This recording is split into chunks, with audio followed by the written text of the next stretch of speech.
Ассаламу алейкум рахматуллахи ва баракатуху. Кадырман достор, кутман кеч барыңыздарга.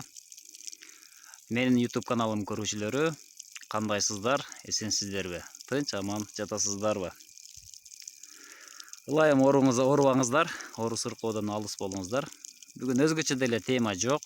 Жөн гана сиздер менен дидарлашкым келди. Жөн гана сыр бөлүшкүм келди. Бактын арасындамын дагы эле. Ошол бакка суу коюп аткан мезгилим. Былтыркы күз айында ушул бактын арасына эспарсеп деген чөптү тиккем. Мына ошону суугарып аткан мезгилим. Суугарганда мына жөнөкөй эле шланг, 50 метрлик шлангка мына ушундай жөнөкөй гана тамчылаткычтарды орнотуп койдум. Кадимки бактын арасына отургузулган тамчылаткыч. Мына ушулардын крышкасын ачып койдум. Мынтип азыр суугарып атат бакта.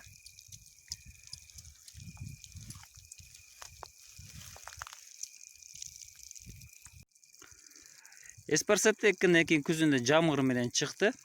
Калганы февралда жана мартта калганы өнүп чыкты.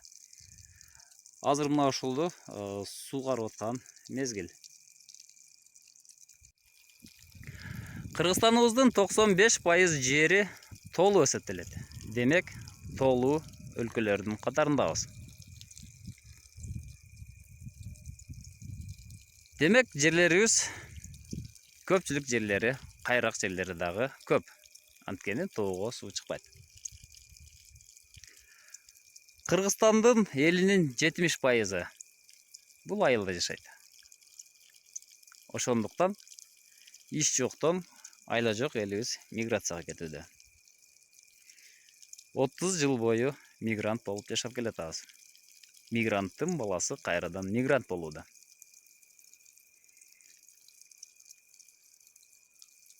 Кыргызстанда канчалаган адырлар, канчалаган түздөр, канчалаган айдоо жерлер айдоосуз калды. Ошондой эле жерлер өздөштүрүлбөй калды. Азыр Кыргызстанда 1 миллион гектардан ашык жер жайыттын балансына өтүп кеткен.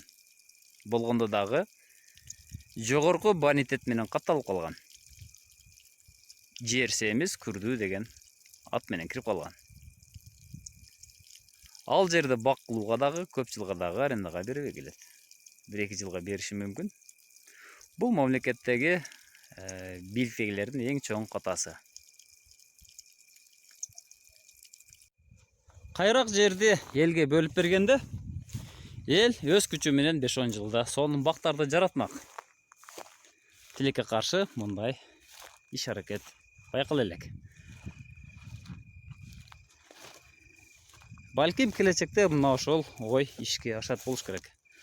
Азыр коргондон сыртка чыгып көрөлү. Бисмилла. Мына коргондон чыктык. Мен бак кылган жер мына ушундай какыраган таштуу тала. Мында уйлар оттоп жүрөт.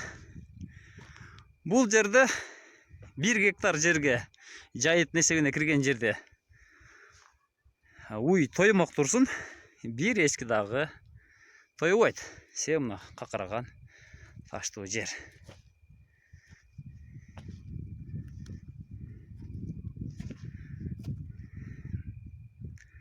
Мынакей жаткан канчалаган боп-боз талалар.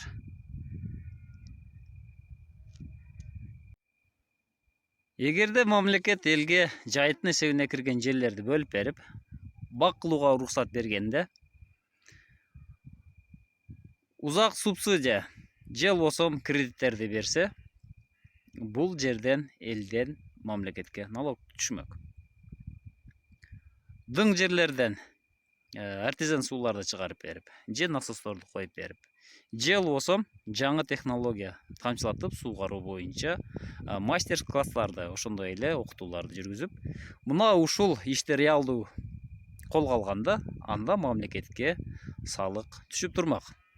Тилекке каршы бизде алтындуу, күмүштүү кендерди гана берип, мындай жерлерди элден бербей кармап турганы бул абдан өкүнүчтүү. Достор, азыр мен мамлекетти күнөөлөп койдум. Балким кайсы бир деңгээлде мамлекеттин дагы күнөөсү бардыр. Бирок мамлекеттен талап кылбаган, билими аз, жалкоо эл экенибиз чын. Мына ушуну мамлекеттен сурасак, мына ушуну мамлекетке биз талап кылып койсок, балким башкачараак болмок.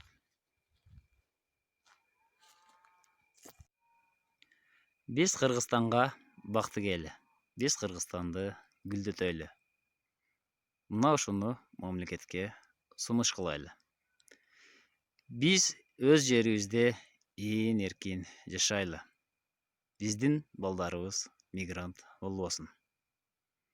Биз биримдикте болушубуз керек. Сөзсүз Кыргызстанга бактыгеле. Сиздерди бак тигүүгө чакырып, мен Уланбек Болот болдум. Саламатта туруңуздар.